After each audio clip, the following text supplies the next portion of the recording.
அஸ்ஸலாமு அலைக்கும் வரஹ்மத்துல்லாஹி வபரகாத்துஹு. அன்புக்குரிய சகோதர சகோதரிகளே, நம்ம எல்லாத்துக்கும் தெரியும் முதல் ஹலீஃபா யாருங்க?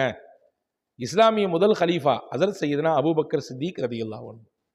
யார் இந்த அபூபக்கர் சித்திக் ரலியல்லாஹு அன்ஹு? ரசூலுல்லாஹ்வினுடைய நெருங்கிய தோழர், நண்பர். கார் சாஹிபுன் ஃபில் கார், குகையிலும் நபிகளோடு துணைக்கு இருந்தவர். அல்லாஹ் அவர்களினுடைய வாழ்க்கை மொத்தத்தையும் சேர்த்தே வைத்தான். வாழ்ந்து அவர்கள் மறைந்ததற்கு பிறகும் அல்லாஹ் சேர்த்தே வைத்து விட்டான். அளவு கடந்த அன்பு கொண்டவர் அபூபக்கர் சித்திக் ரலியல்லாஹு அன்ஹு முஹம்மது நபி ஸல்லல்லாஹு அலைஹி வஸல்லம் அவர்கள் மீது. அந்த அபூபக்கர் நாயகம் டெய்லி காலையிலையும் சாயங்காலமும் மூணு தடவை ஓதுன ஒரு அற்புதமான ஒரு துஆவை நாம் இந்த காணொளியிலே இன்றைக்கு பார்க்க இருக்கிறோம். முழுமையாக பாருங்கள். அதனால் கிடைக்கக்கூடிய பலன், அதை ஓதுவதனால் கிடைக்கக்கூடிய சிறப்பு என்ன என்பதை நாம் இதை முழுமையாக பார்த்து முடிக்கிற பொழுது உள்வாங்கிக் கொள்வோம். அன்பான சகோதரர்களே, ஹஸரத் அபூபக்கர் ரலியல்லாஹுனுடைய மகனார் அப்துர் ரஹ்மான் பின் அபீ பக்ரா ரலியல்லாஹு அன்ஹு அவங்க டெய்லி தன்னுடைய அப்பாவை வாட்ச் பண்ணிட்டே இருக்காங்க. அபூபக்கர் ரலியல்லாஹு வாட்ச் பண்ணிட்டே இருக்காங்க. என்ன செய்கிறாங்கன்னா, காலையில் ஃபஜ்ருக்கு பின்னாடி ஒரு சில கலிமாக்களை சொல்கிறாங்க. 3 டைம்ஸ் சொல்கிறாங்க. அதே மாதிரி சாயங்காலம் அசர் தொழுகைக்கு பின்னாடியும் அதே கலிமாக்கள் 3 தடவை சொல்கிறாங்க. ஒரு நாள் கூட மிஸ் பண்ணுறதில்லை. பெர்ஃபெக்டாக டெய்லி அதை ஃபாலோ பண்ணிட்டே இருக்கிறாங்க. அதாவது செய்கிறதிலேயே சிறந்த செயல் என்ன தெரியுங்களா? ஒரு விஷயத்தை கண்டினியூவாக ஃபாலோ பண்ணுறது, தொடர்ச்சியாக விடுபடாமல் அதை பின்பற்றுறதுங்கிறது, அதுதான் ரொம்ப பெரிய விஷயம் இல்லையா? நம்ம ஒரு நாள் செய்வோம் அல்லது 10 நாள் செய்வோம், அதற்கடுத்து விட்டுட்டோம்னா அதை மறுபடியும் எடுக்கிறதுக்கு 10 மாதம் ஆயிடும். Karim's biryani paradise at liberty and catering services, கோடம்பாக்கத்தின் அறுசுவை அடையாளம். இல்லை, இனிமே கரெக்டாக இதை ஃபாலோ பண்ணிடணும், ஒரு நாள் கூட விடக்கூடாது அப்படின்னு வைராக்கியம் வச்சு தான் சில விஷயங்களை செய்வோம். வாக்கிங் பேருன்னு நினைப்போம் இல்லையா? உணவுல கட்டுப்பாடாக இருக்குன்னு நினைப்போம். சர்க்கரை எண்ணெய் தொடவே கூடாதுன்னு நினைப்போம். எண்ணெயில் பொரிச்ச ஐட்டத்தை இத்தோட முழுக்கு போட்டுறணும், கையே வைக்கக்கூடாதுன்னு நினைப்போம். இந்த நினைப்பெல்லாம் எல்லாம் ஒரு வாரத்துக்கு தான். அது போன பின்னாடி ஆட்டோமேட்டிக்காக எல்லாம் பழைய பழசுக்கு வந்துடும். என்ன விஷயமானாலும், இபாதத்தாகட்டும் அல்லது நம்முடைய உடல் சார்ந்த விஷயங்களாகட்டும், நம்முடைய வாழ்க்கை சார்ந்த விஷயங்களாகட்டும், குடும்பம் சார்ந்த விஷயங்களாகட்டும், கண்டினியூவாக ஃபாலோ பண்ணும்பொழுது அதற்கு ஒரு தனி பரக்கத்து இருக்குது. எனவே தான் ரசூலுல்லாஹ் சஹாபாக்கள் கேட்டாங்க, அமல்லையே சிறந்த அமல் எதுன்னு கேட்கும்பொழுது ரசூலுல்லாஹ் சொன்னாங்க, அத்வமுஹ வ இன் கல்ல, குறைவாக இருந்தாலும் அதை கண்டினியூவாக ஃபாலோ பண்ணுறது, இடைப்பட்டு விடாமல், இடைமுறிவு ஏற்பட்டு விடாமல் அப்படியே நிரந்தரமாக அதை ஃபாலோ பண்ணிட்டு இருக்கிறது அப்படின்னு நாங்கள் சொல்லலாம். இப்போ பாருங்கள், அபூபக்கர் ரலியல்லாஹு அன்ஹு டெய்லி காலையில் 3 தடவை, சாயந்தரம் 3 தடவை இதை மிஸ் பண்ணுறதே இல்லை.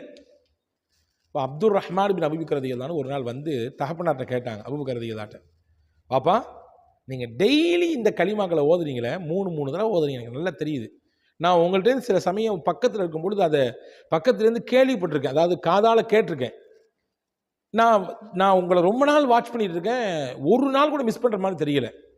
அது என்ன களிமா சொல்லுங்க எனக்கு ஃபஸ்ட்டு. 2வது, அது யார் உங்களுக்கு சொல்லி கொடுத்தா அதையும் சொல்லுங்க அப்படின்னு கேட்டவுடனே ஹஸரத் சையதுனா அபூபக்கர் ரலியல்லாஹு அன்ஹு சொன்னாங்க, ஃபஸ்ட்டு சொன்னாங்க, இது என்ன களிமா, நான் என்ன ஓதுறேன் தெரியுமா? அல்லாஹும்ம ஆஃபினி ஃபீ பதனி, யா அல்லாஹ் என்னுடைய உடலுக்கு நீ ஆரோக்கியத்தை தருவாயாக. அல்லாஹும்ம ஆஃபினி ஃபீ சம்இ, யா அல்லாஹ் என்னுடைய செவி புலனுக்கு நீ பாதுகாப்பை தருவாயாக, ஆரோக்கியத்தை தருவாயாக. அல்லாஹும்ம ஆஃபினி ஃபீ பஸரி, யா அல்லாஹ் என் பார்வைக்கு நீ பாதுகாப்பை தருவாயாக, ஆரோக்கியத்தை தருவாயாக.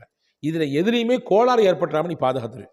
லா இலாஹ இல்லா அன்த, உன்னை தவிர இலாஹ் கடவுள் என்பவன் யாரும் கிடையாது. இதுதான் ஹஸரத் அபூபக்கர் ரலியல்லாஹு அன்ஹு அவர்கள் ஓதிய துவா. பொருளோடு இந்த துவாவை சொல்லிவிட்டேன். ரொம்ப சுருக்கமான, ரொம்ப ஷார்ட்டான துவா தான். அல்லாஹும்ம ஆஃபினி ஃபீ பதனி, அல்லாஹும்ம ஆஃபினி ஃபீ சம்இ, அல்லாஹும்ம ஆஃபினி ஃபீ பஸரி, லா இலாஹ இல்லா அன்த. 4 வாக்கியங்கள் தான். இதை தான் நான் டெய்லி 3 தடவை ஓதுறேன். அப்படியா, இதான் ஓதுறீங்களா? ஓகே, சரி. இது யார் சொல்லி கொடுத்தது? அவ சையதுனா அபூபக்கர் சித்திக் ரலியல்லாஹு அன்ஹு சொன்னாங்க, இது என் பெருமானார் ஸல்லல்லாஹு அலைஹி வஸல்லம் எனக்கு கற்றுக் கொடுத்தது. ரசூலுல்லாஹ் இதை டெய்லி ஓதி நான் பார்த்துருக்கேன். நான் ஓதி எப்படி நீ டெய்லி என்னை பார்த்துருக்கியோ, இதை மாதிரி நபி ஸல்லல்லாஹு அலைஹி வஸல்லம் அவர்கள் டெய்லி காலையில் 3 தடவையும் சாயங்காலம் 3 தடவையும் இதை ஓதி நான் பார்த்துருக்கேன், கேட்டிருக்கேன்.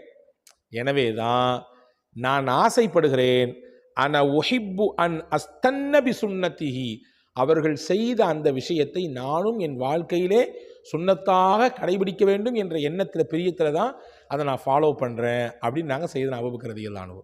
அப்போது இந்த துவா சாதாரண துவா இல்லை, ரசூலுல்லாஹ் டெய்லி ஓதுன துவா.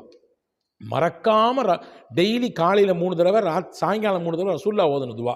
அப்போ துவா என்னன்றதையும் சொல்லி கொடுத்தாச்சு, இது யார் ஓதுன துவான்னு சொல்லி கொடுத்தாச்சு. இதனால் என்ன பலன்? யார் இதை கண்டினியூவா, யார் இதை தொடர்ச்சியாக ஓதி வருகிறாரோ அல்லாஹ் அவர் முடங்கி போகக்கூடிய எந்த நோயையும் கொடுக்க மாட்டான். நோய் வரதாங்க செய்யும், நோய் இல்லாத எப்படி வாழ்க்கை இருக்கும்? எல்லாத்துக்கும் ஏதாவது சில நோய்கள் வரத்தான் செய்யும். சொல்லப்போனால் நோய் வர்றது ஒரு பக்கம் அருள் தான். நம்மள்ட்ட இருக்கக்கூடிய பாவங்களை அது கரைச்சிடும் இல்லையா? தலைவலி வரணும், வயிற்று வலி வரணும், இல்லை கால் வலிலாம் வரணும். அப்பப்போ தொடர் நோய், படுக்கையில் படுக்கக்கூடிய நோய், அதிலிருந்து அல்லாட பாதுகாப்பு தேடணும் இல்லை? அப்போ தொடர் நோய்பட்டு கடுமையான நெருக்கடியிலே படுத்த படுக்கையாக ஆகுவதை விட்டும் அல்லாஹ் இந்த துவாவின் மூலமாக பாதுகாக்கிறான். யா அல்லாஹ் என்னுடைய உடலுக்கு ஆரோக்கியத்தை கொடு, யா அல்லாஹ் நான் குருடாகிவிடக்கூடாது, வயது ஆக ஆக என்னுடைய பார்வை மங்கி போகுதலோ அல்லது பார்வை இழப்போ ஏற்பட்டுறக்கூடாது. நிறைய பேர் பார்க்கணுமா இல்லையா? வயசானதுக்கு பின்னாடி சொல்கிறது கேட்க மாட்டேங்குது. அதனால் சில ஏச்சு பேச்சுகளையும் அவர்கள் வாங்கக்கூடிய சூழலுக்கு தள்ளப்படுறாங்க. வயசாச்சுன்னா காது போய் தொலைஞ்சிரும், மனுஷனுக்கு எத்தனை தடவை சொன்னாலும் காதில் ஏறுறதில்லை என்று அக்கம் பக்கத்தில் இருப்பவர்கள், சொல்ல போனால் வீட்டில் இருக்கிறவங்களே அப்படி சில சமயம் பேசுகிறத கேட்க தான் செய்கிறோம். அப்படி பேசுகிறத நான் ஆதரிக்கலை, அது மகா தவறு. அதே நேரத்தில் அந்த இழப்பு ஏற்பட்டு போச்சா இல்லையா? அப்போ ஹஸரத் அபூபக்கர் ரலியல்லாஹு அன்ஹு கேட்டாங்க, யா அல்லாஹ் என் பார்வையில் இழப்பு வந்துடக்கூடாது, காதில் செவி புலனில் இழப்பு வந்துடக்கூடாது, உடலில் எங்கேயும் எந்த கேடும் வந்து விடக்கூடாது, எனக்கு பாதுகாப்பை கொடு, ஆஃபியத்தை கொடு என்று கேட்டார்கள். இதன் மூலமாக அல்லாஹ் படுக்கையில் தள்ளிவிடாத அளவிற்கு உண்டான, படுக்கையில் தள்ளிவிடும் அளவிற்கு உண்டான அந்த நோய் நொடிகளை விட்டு, பெரும் நோய் சிக்கலை விட்டு, அந்த சீர்கேடுகளை விட்டு அல்லாஹ் பாதுகாக்கிறான் என்று அறிஞர் பெருமக்கள் சொல்லித் தருகிறார்கள். வல்ல அல்லாஹ்விடத்திலே துவா செய்வோம், நமக்கும் அந்த மாதிரியான கெடுதியிலிருந்து, நெருக்கடிகளிலிருந்து அல்லாஹ் நம்மை பாதுகாத்து இந்த துவாவின் வரக்கத்தை கொண்டு செழிப்பான ஆரோக்கியமான வாழ்வை உங்களுக்கும் எனக்கும் அல்லாஹ் நசீபாக்குவானாக. வஸ்ஸலாம். அஸ்ஸலாமு அலைக்கும்.